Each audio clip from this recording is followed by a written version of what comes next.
All right, we are back here talking about the NFL schedule release on the opening tip of the podcast. Join me today to break it all down. It's the third year in a row we've done this.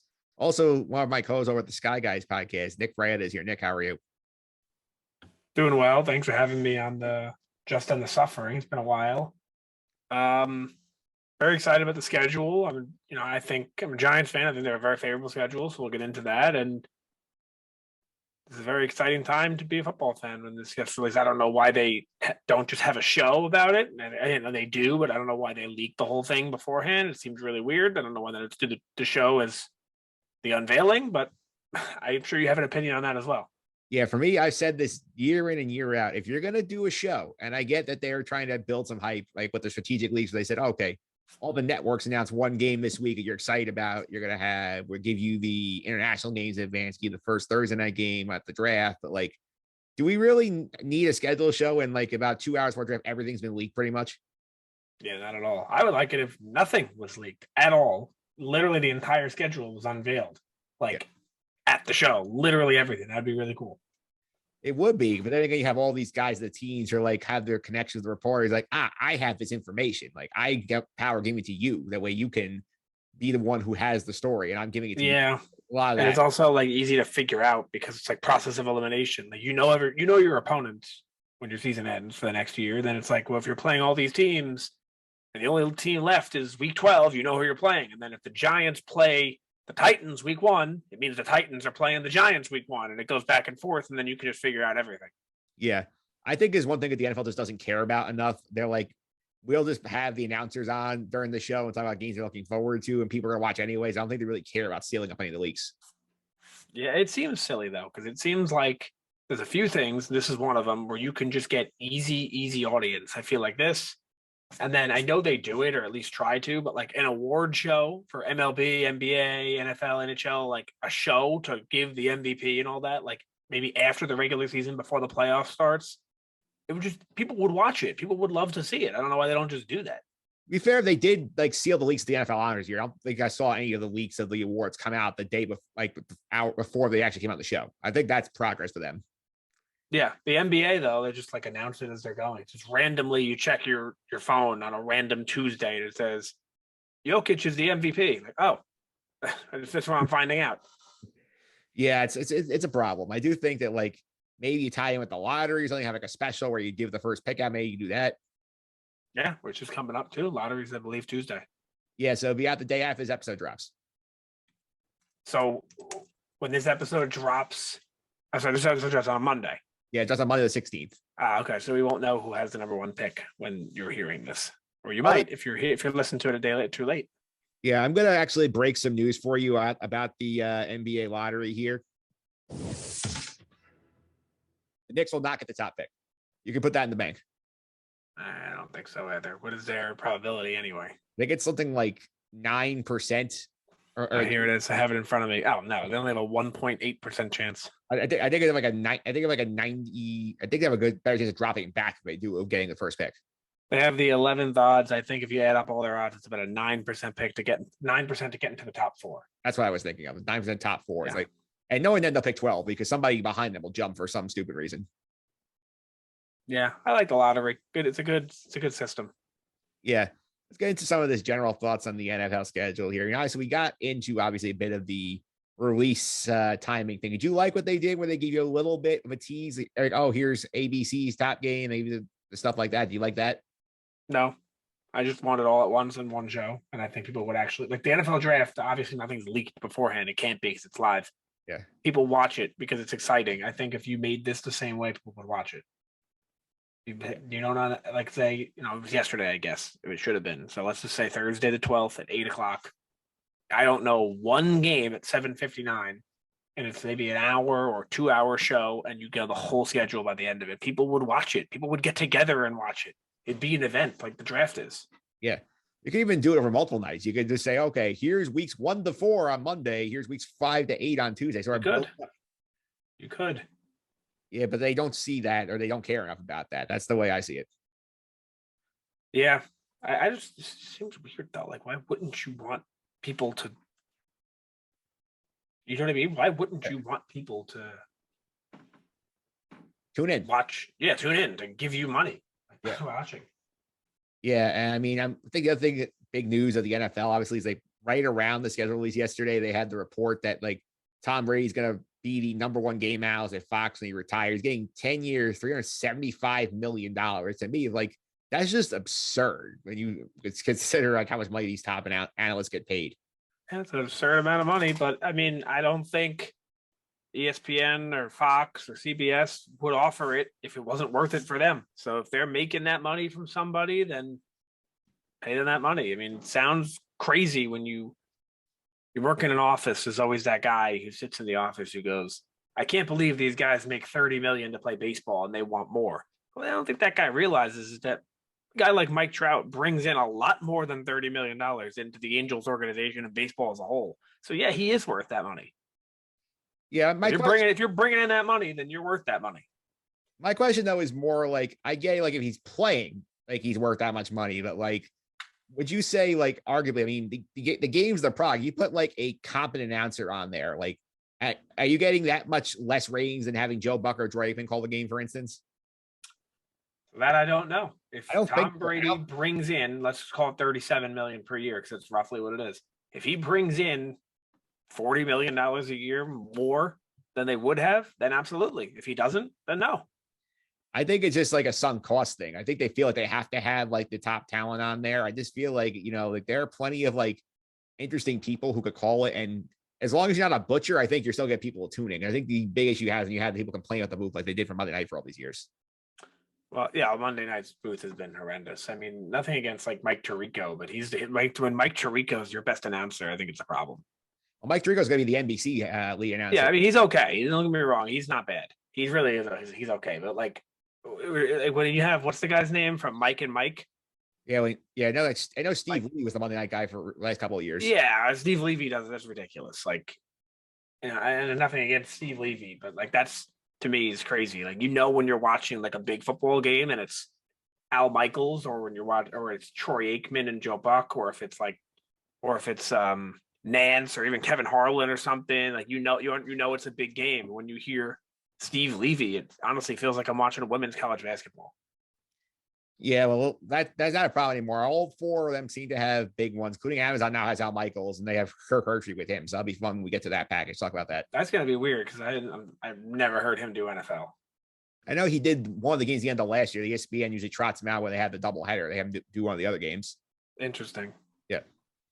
All right, let's go ahead now. Let's go down to some of these schedules here. You want to start with the Giants or the Jets?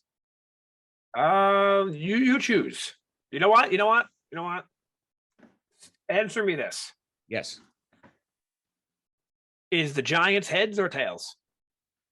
The Giants is tails. All right, then the Jets are first. Okay. So we're going to go to the New York Jets schedule first here. And I'm going to go ahead here. And also I'll plug on the blog. I think I did predictions for both team schedules at 5 months in advance, see how this goes. So we'll start out here though with the Jets. So obviously they open at home. They have the Ravens in week 1. They play the whole AFC North the first month of the season. They go through at Cleveland. That's weird. That's really weird. Yeah, they're with the AFC North for a month. Then they get the Dolphins, Packers, Broncos, tough trip, New England, and Buffalo at home for their bye in week 10, at New England week 11. The back half schedule is very soft though. The Bears week 12, at the Vikings week 13, at the Bills week 14 is not easy. Then they have Detroit home, their one primetime game Thursday night against Jacksonville, the Thursday before Christmas. Then they had two training trip to Seattle, Miami on the season. So what do you think about what the Jets have here set up? Yeah, I think that before the bye, it's tough. And after the bye, it's kind of easy. But this is a big season for the Jets in general. Like, you don't know if you have the quarterback right now. And if you do, and it shows this year, you're probably gonna be pretty good, like an average team. And if it doesn't, if he's not good, you're gonna implode again and you're gonna start over. Yeah. I think so it sucks for them if that happens, but you gotta hope it doesn't. Yeah, I think there's also it does look daunting on paper. You look at a couple of things here, I think, in my opinion, is like the fact you got the Browns in week 2, when you might have possibly if Deshaun Watson being suspended to start the season, that could be a win for the Jets if you end up playing Jacoby Brissett as the quarterback. Yeah, that's true. And then, you know, those last 3 or last 4 games are like Lions, Jacksonville, and then now Seattle without Wilson. Those teams are barely NFL caliber. Yeah. The thing with the Jets, I think there's a couple of like swing points in their schedule here. I think I had them hitting the bye at 4-5 in my projection. I think if they can do that, they're in position to make a run the second half. 4-5.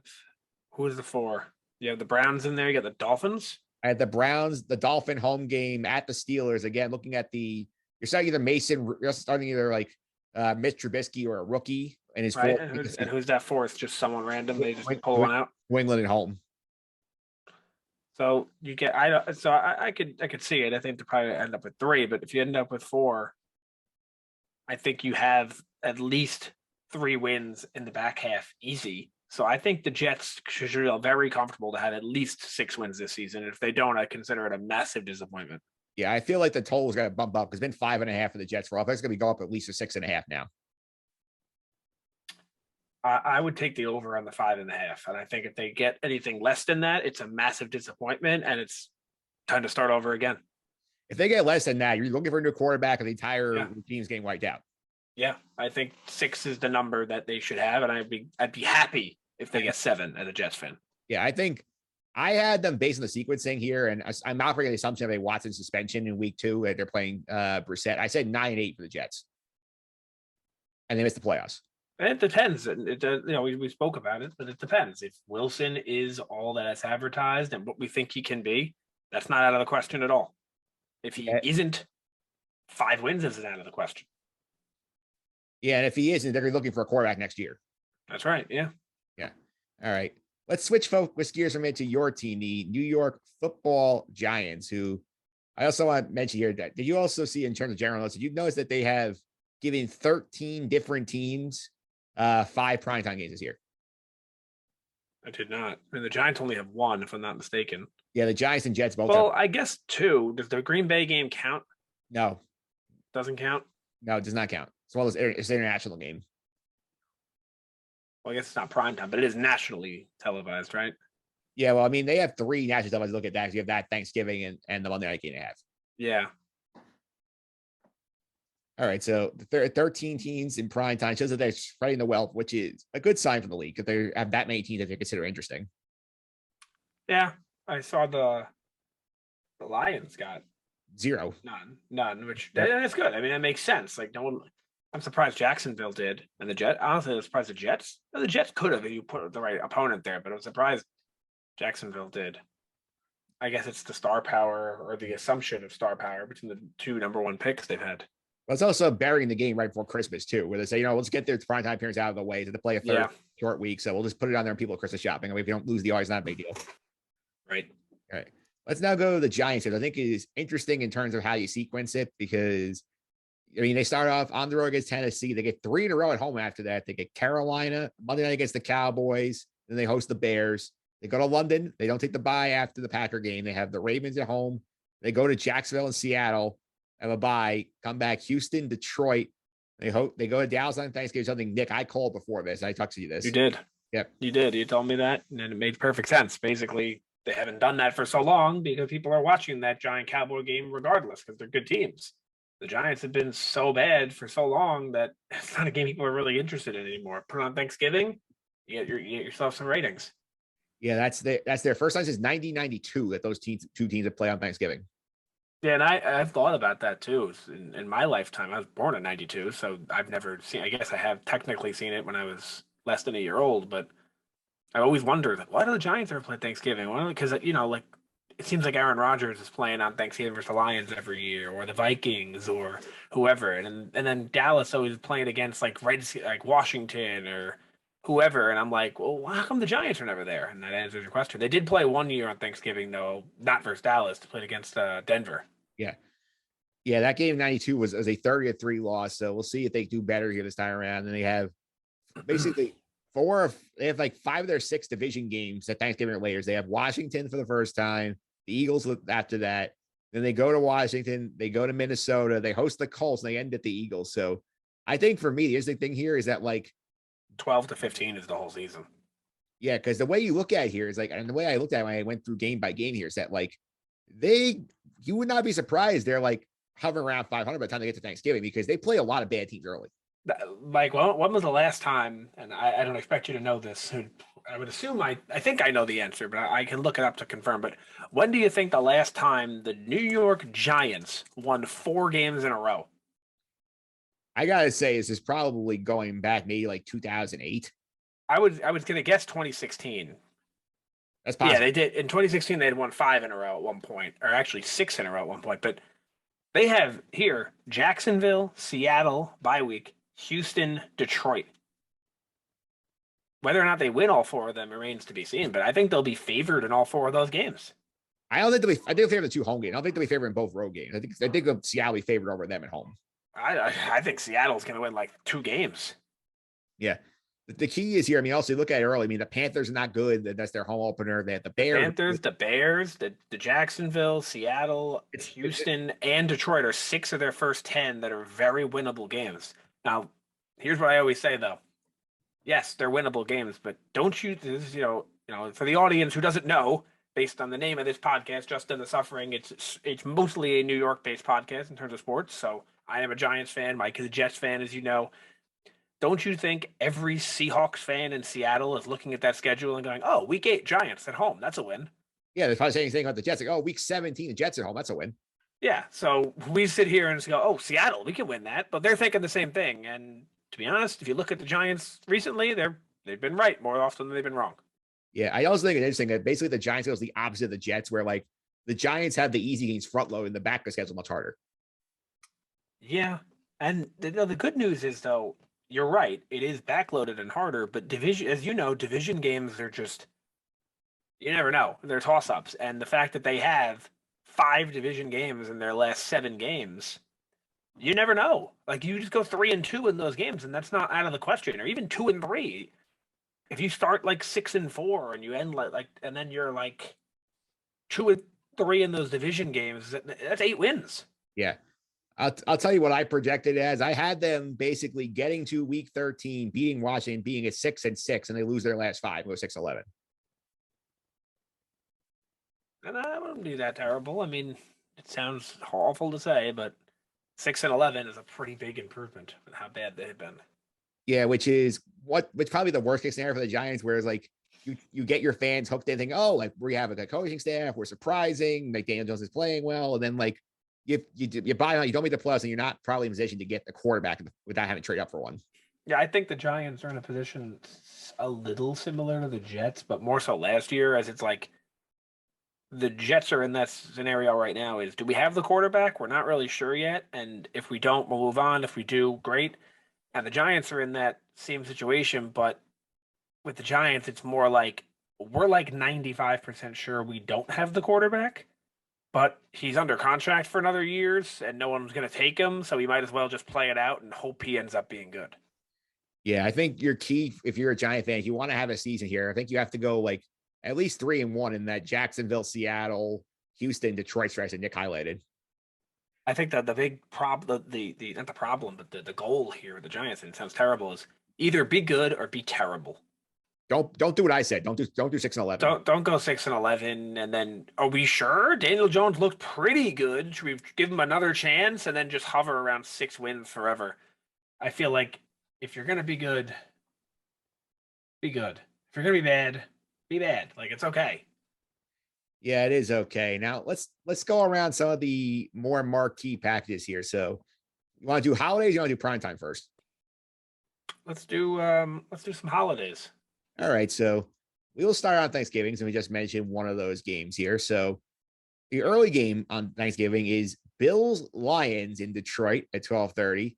This 4:30 game, Giants Cowboys, and the night game. I have no idea what the NFL was smoking here. Patriots Vikings is not appealing at all to be the nightcap on Thanksgiving. It's not. I don't really understand it at all. You're looking at a team which is the Vikings. That, I mean, I guess they technically came in second last year, right? Yeah. But they're probably one of the not as good. I mean, they're an average team, right? Yeah, I'd say they're about an average team. Might be contention for a wild card in the NFC. Do you think it's safe to say I like to pick this team every year? Maybe I think last year it was the Vikings, but I want to see your opinion. Where the Vikings were that team. If you're better than them, you're good. If you're worse than them, you're bad. Yeah. So them, and in my opinion, I don't think New England is really special. They did make that trade though, so I am interested to see them more this year than I was. I think that was a good trade for them to get Devontae Parker.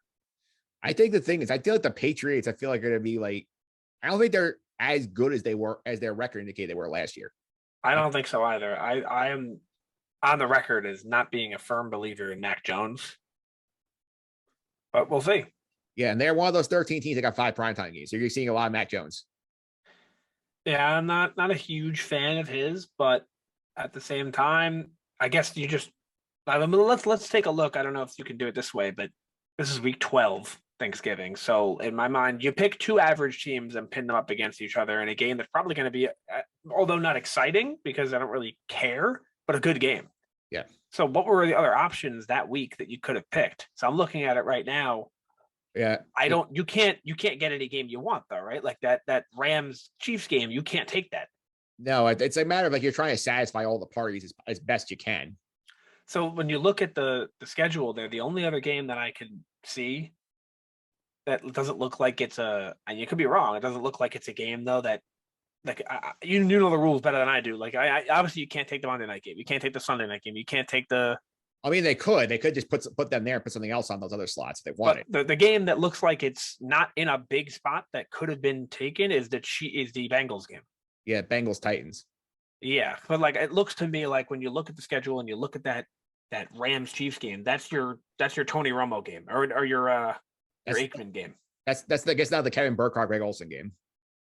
Yeah, exactly. Yeah, you're not taking a huge game away from a network, and like he's got to satisfy everybody. They gave them the Packers Eagles Sunday, which is solid. The Steelers Colts Monday night is the ratings, probably the ratings draw with the Steelers being there. I mean, I think they must figure, you know what, New England's a better name brand than either of these teams, so we'll get Patriot fans to tune in on Thanksgiving night. Yeah, it'd be a cool little tradition if they did something like how week one's always has the Super Bowl winner. Yeah, I think it'd be kind of cool if they did like a Super Bowl loser always hosts a game Thanksgiving night or something like that. That'd be kind of cool. Yeah, I think also part of the issue with that is you have to consider like, oh, like does the team actually want to host to make their workers come in for run the stadium on Thanksgiving? No, they probably don't. And what would happen if Dallas loses in the Super Bowl? How do they do that? Because they have to play that 4:30 game every day. Yeah, I don't think so. I don't think so either. I think also with this one, it's just a matter of, you know, like those first 2 games, who cares? People are going to be having them on anyway because tradition. So we don't need to worry about the best matches. They did that for a few years. They moved away from that, I think, recently. Yeah, and you know what? All things considered, there's a few games that they could have picked that are better, but at least they picked 2 decent teams and pinned them against each other. It's not like we're going to be watching like Atlanta and Washington or something like that, or Denver steamrolling Carolina. Yeah, absolutely. Let's go on to Christmas, which obviously Christmas has long been the day of the NBA. So the NFL, you know, we got to put good teams on Christmas here to get people to not watch the NBA game. So we have Packers Dolphins at 1, Broncos Rams, a heavyweight matchup at 4:30, and then we have Bucks Cardinals on the Sunday night game. It's actually a Sunday Christmas this year, so I think you could see the different strategy here between Thanksgiving and Christmas. Yeah, so I always thought, I guess you can correct me if I'm wrong, I thought the NBA had like a you can't have games this day kind of thing with the NFL. No, they never had that because like the NFL, they just chose not to. They chose not to. The NFL said, you know what, like because they had years we say like a game or 2 on Christmas. Now they say, you know, like we're going to go directly head to head with the NBA, and they should. I mean, well, the NBA in our area, you know, it doesn't do that well. I don't think just because of who plays here. Yeah, we all know that they who should not be named, but I think the NBA does extremely well outside of this area. Yeah. But the NFL also does. So, it's not like one of them is going to beat the other badly. But these 3 games, I like all 3 of them. Yeah. Starting at the night game, you have 2. Like, don't forget how good the Cardinals were at the beginning of last year. You got Tom Brady on Christmas night. And Tom Brady. And then the Broncos and Rams speaks for itself. Yeah. And that Packer-Dolphins game, I always enjoy. So, obviously, put those 2 teams in front of each other. Who's the better team? I think it's clear the Packers are, right? Yeah. But you got whenever you have a game like that, but you have the worst team at home, I think it makes for a nice game. Yeah.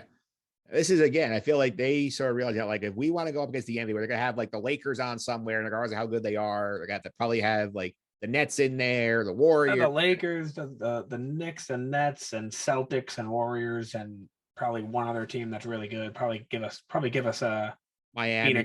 Phoenix or Dallas or Miami. Yeah. When you have all those like big teams in the NBA, you can't just throw Detroit like Bethel up there and hope people will watch. Yeah. Yeah. Then they did a good job with these games. I mean, I'll take a look. Like, let's look at the week and see what they could have taken instead. I don't think you could do much better than this week. There's Cincinnati, New England, not really better. There's Philly, Dallas, but I don't think you're allowed to touch that one. No, I think that's one was probably the headliner Saturday. Yeah. That's one of the only one in question here is the first one. Yeah. Maybe Cincinnati, New England, but I think I'd rather have Packers, Dolphins, honestly. I got Aaron Rodgers. I'm happy with that. Yeah, I'd rather have Aaron. Even if Cincinnati, New England end up with better records than Green Bay and Miami do, I would rather have Aaron Rodgers on the TV. Now, one day, in a few years, maybe we'll be saying, I don't care how good they are, I'd rather have Joe Burrow on the screen, but not yet. Not yet. I also, people don't always know this, is that when Christmas falls on a Sunday, the majority of the NFL games are played on Saturday. I always enjoy that when that happens, where you get like Christmas, you get an entire day of football, then you have 3 more the next day, 2-3 more the next day. Yeah, I definitely like that too. I mean, I've talked to you about this countless times, and I know it'll never happen. I tell you this all the time, and we always go back and forth. You say, well, it'll never happen. I go, I know it's not going to happen, but just hear me out. I hate Thursday football. I hate Sunday night football. I hate Saturday football. I hate last year they had like Tuesday games because of COVID and stuff like that. I despise it. Just give me all the games on Sunday and then one game Monday night. Yeah, that will never happen because it'll never happen, but it would be so much more enjoyable to watch because I can just have all the games on, have the red zone run all day, and then have that one primetime game that really sticks out. Because when you have 5 primetime games a week, which is not normal, usually they only have 3, but when you have 5, it takes the importance away. And I don't care about Monday Night Football anymore because I have Thursday night, I have Sunday night. Sometimes they give me Saturday nights too. Yeah, I got to go that week because that week is going to be wild with all the games you'll be able to see like nationally. Because yeah, no, that is true. That is nice about it, is that they're national. I mean, for people like me and you're probably paying for the NFL package anyway with Red Zone and all that, so we can pretty much watch the games. I know we can't watch every play, but we can pretty much watch every game. But this is different, where you can literally watch every play from those games. Yeah, so here's that week in primetime. You start off here. You got Jaguars Jets is the first primetime game of the week. That's like the Thursday night game. I don't have to worry about the Jets on Christmas Eve, which is going to be nice for me. Maybe, who knows? Maybe the Jets will be in a position there with Jacksonville's not very good. We all know that. But maybe they're in a position where it's, hey, if we win this game, we're going to be in the third wild card spot, like. Yeah. So that could be it could be an interesting game to keep your eyes on because it could have some playoff implication on it for the Jets. Yeah, you have this one is national. Then on Saturday, you have an 8:15 game, Raiders at the Steelers, which seems odd to me that they made this choice because usually like they don't schedule like primetime Christmas Eve games like outside of like the West Coast because usually they're like trying not to interfere with Christmas Eve dinner. So I'm surprised they put this game in Pittsburgh. Yeah, that is surprising. That is very surprising. I also really wish it was Philly and Dallas. That would have been a lot of fun. It would have been, but this is NFL Network, so I figured they're trying to get it. Again, that's surprising to me. Those are my favorite games to watch, Philly and Dallas, because I watch those games and no matter what, someone loses. Yes. And they show that sideline and they're upset, and it's just great to see. Yeah, these 3 are all national, and you have Chargers, Colts Mondays now. So you have 6 of the games this week are national. Yeah. Chargers are the most disappointing team of last season. So hopefully they can turn it around. Yeah, and with the Fox doubleheader in there, you're going to have like, if you're in New York now, you get 9 of the 16 games like start to finish here this week. Yeah, that is really something. I mean, really good. I can't believe that the Chargers, as good as they were, as good as Herbert is, they only went 9-8 and missed the playoffs. Yeah, that was the craziest games of the year last year. Oh yeah, that last game of the season. Yep. Yeah. All right, that was unbelievable. Let's go on to prime time. Let's start with Sunday Night Football here. So go to NBC's schedule here. There's not kind of the opener here, which is the Bills-Rams game here, but which might be the best one. Might be the best one. I mean, you got Tampa and the Cowboys Sunday nights. It's obviously that was a great game last year in the opener, so I'm glad we got it back in there. How the hell did the Bears get on week 2? I don't know how the Bears got on week 2, and I don't understand. I guess it's because of who they are, but that Steeler Dolphin game in the snooze fest. Yeah. I mean, Bears, Packers in there, 49ers, Broncos, Chiefs, Bucks are the highlights of the opening month here. Get a Cowboy Eagle game there, so you watch the other end of it. Yeah. Yeah. Packers, Bills is going to be fun. I'm trying to look here, some of the other highlights here. You got, like I said, playing AFC West, Colts, Cowboys, a little surprising pick. The Christmas game is pretty much locked in. And I think Patriots, Raiders is the only, I think they put that one late in case they need to flex it out because I don't know if they trust New England. Yeah, this is, I think they all look pretty good, honestly. There's really only a few here that I'm disappointed in. So when do the flexes begin? What area? I think according to the rule, I think it's like from weeks 5 to 9, you can flex one game out if it turns a complete dog. Think like the Colts without Peyton Manning getting blown out 63-0 by the Saints. Like that kind of game to pull out. I think after week 10, I think it's straight through, except for Christmas. Okay. All right. And then I love how they do that last game. That's there's always one game like last year we just talked about that Raiders Charger game. There's going to be one game that it's the winners in, the losers out. And it's so cool. They do the division opponents always play week 8 or week 18 now, week 17 in the past. That was a good idea. They had changed. Maybe like 10 years ago they added that in where you have to play your division foe in the final week. That was a great change. But really, when you look at this, is there one game? Is there more than one game that you're like, that doesn't look good? Well, the Bear-Packer game, like, why? That's number one. That's also a non-flexible spot. So, like, you're stuck with this, like, regardless. Yeah. So let's see. Why is that the game? And what else could we have done? Well, they gave the Bears 3 primetime periods. Make no sense to me whatsoever. Well, I'm looking at the schedule, and I'll be honest, it really doesn't seem like a better option. Definitely there's a better option than that, but there aren't many. Like Cincinnati and Dallas is one, but that's probably the one that's locked up. Yeah. And the other 2 games are Tennessee Buffalo's Monday night, so that's locked up. So of the remaining games, I guess Arizona and Vegas. My question is, like, in terms of like doing it though, it's like a team that didn't mention here is like, I know that they were trying to avoid them given the Watson scenario here. Like, surprised the Browns not get a Sunday night game this year. That's true. And now looking at this list again, unless I'm looking at it wrong, aren't you surprised that Arizona only got 1 and it's Christmas night? They may not trust the Cardinals fully. I don't trust them, but to to win a championship, to do good. But I definitely do trust the Cardinals to win 10 games. Yeah. Well, that's something. Should I? Yeah, I don't know. They're pretty solid though, overall, the schedule. Yeah, I think they all look pretty good.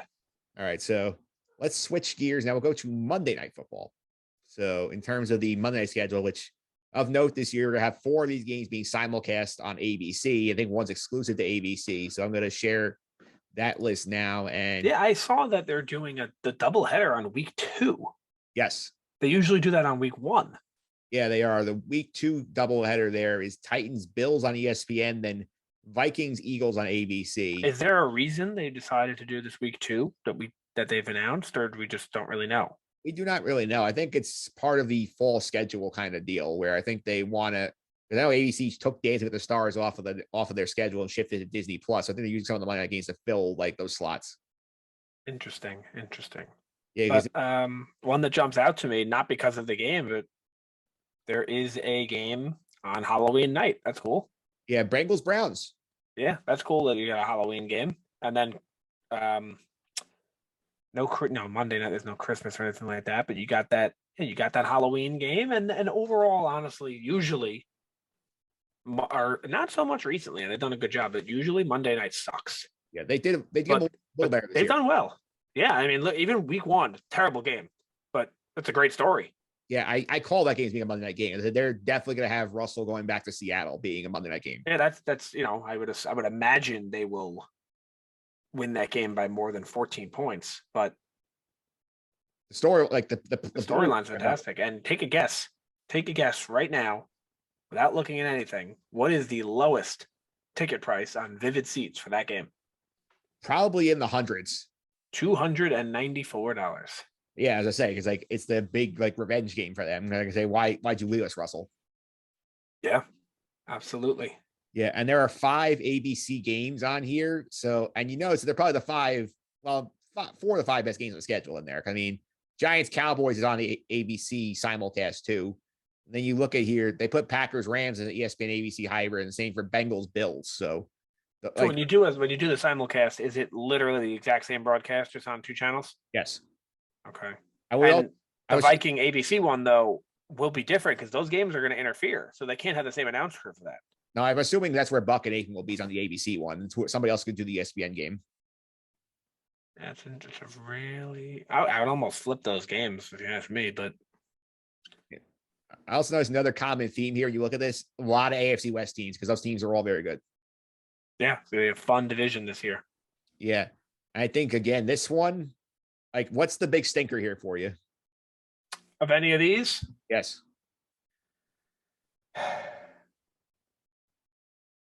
Washington and Philly, or maybe the Steelers and Colts. I mean, that's a divisional game, at least, Washington, Philly.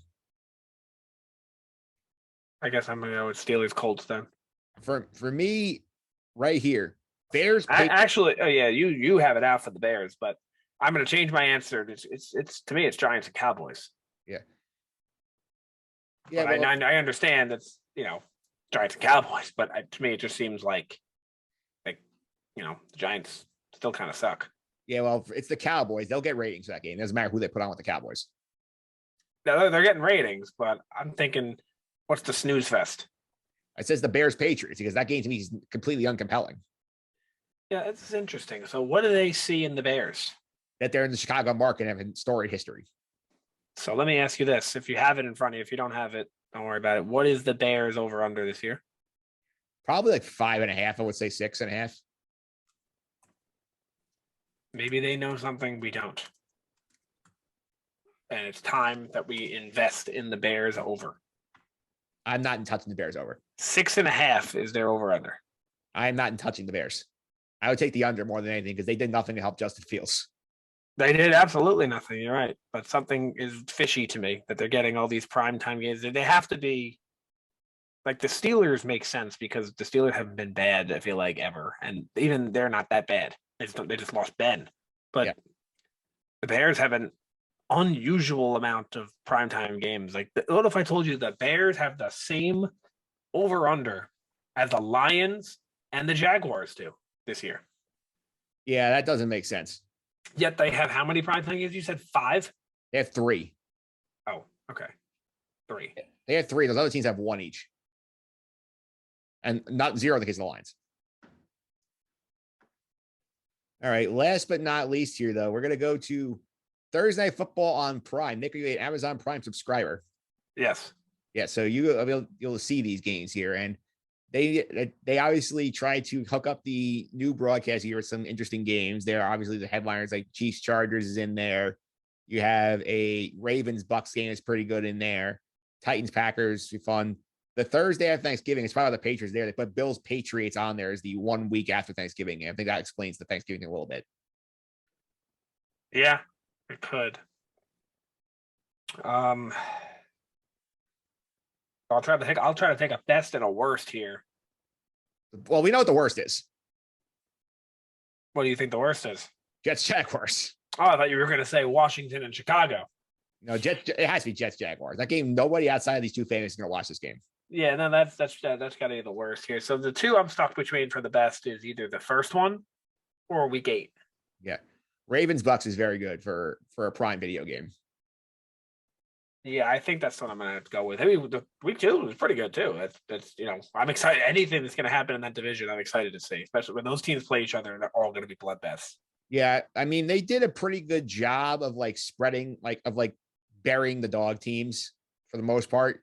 Like the Bears with Washington makes sense a little bit, to give them the short week game and just sort of put these two bad teams against each other and sort of spread them out. So not 5 weeks in a row with dud names against each other. Yeah, what annoys me is, and there's no way around this. This is how the schedule works. A game like week 7, in my mind, Arizona's a better team than New Orleans. Yeah. But Arizona's home, and that's just going to be annoying. Yeah. Because they're clearly going to win. Like week 9, although the game's going to suck, there's a little bit of a chance that Houston might win because they're home. Yeah. And if I'm going to watch a primetime game between a good team and a bad team, I like it when the bad team is home because it at least gives them some sort of fighting chance Otherwise, you do make a game like even like week 4. Like Miami's not a bad team by any means. They're actually pretty decent. They might be pretty good this year. But they got to go to Cincy. Make that game in Miami. That's a really, really, really appealing game. Yes. It's sort of your idea here, week 15, where San Francisco is a much better team than Seattle, with Seattle's home. Yes. As a divisional game. So that's also adds some. Yeah, a division game at home. Even though the game kind of sucks, at least Seattle's home in a division game gives them a fighting chance. Also, interesting note here, as realize this, looking at this, can you factor in the Thanksgiving and everything? But Dallas and Tennessee are playing on short weeks twice, basically. Interesting. I think they're both playing on the Saturday, Christmas Eve. I think it's 5 days instead of 3 in between the games, but like they are going to be short twice. That is interesting. Yeah. And there you have it. That's our breakdown of the NFL skills. Definitely a lot of fun, Nick. I want to thank you for taking the time to come on. I really appreciate it. A lot of fun. It's good to, football's coming around the corner. It's sneaking up on us. Draft already happened. Schedule's out. Next thing you know, we're going to be hearing about training camps and all that stuff. It really sneaks up on you. Training camps, Hard Knocks, the Lions, all that fun stuff. Yeah, it really does. It really sneaks up on you. It really, really does. Yeah, absolutely. Before I let you go, obviously, people can follow you on the Twitter streets. How can they do that? They can follow at Nick Fraietta _9. I think I honestly don't even use it. I think that's what it is. That's what it is. But more importantly, on Instagram, follow the Sky Guys at Sky Guys Podcast. Putting up a lot of memes, getting ready for the Kenobi release, and obviously we'll have our episode reviews over there when they do drop. Yeah, and just to remind everybody that all you fans of the Sky Guys stuff, we have a separate podcast going on, but we have recorded the preview show. It's gonna be out in this feed later this week, and we'll be some fun. We're gonna be doing the episode recaps, and Nick, just like we did this one, like the premiere and the preview will be day and date, same for both feeds. But if you want the episodes when they first drop, you got to get the Sky Guys after that. Yep, and if not, they'll be here, so you can listen here. But a couple days really, later, you want that exclusive early episode content, early access. Yeah, you got to do it on there, and it's we have a good time there, and we did our character draft there, and I gotta say, I'm gonna be completely honest. I don't know who's gonna win, but I can tell you who's gonna lose, and I think it's Pete. I think he's got a terrible team. We'll see. Yeah, Pete's gonna be on this podcast later on here, so he's talking holy moly. So we'll talk to him about that, and I will see you on the Sky Guys podcast. And I will see you there. Thanks, Mike.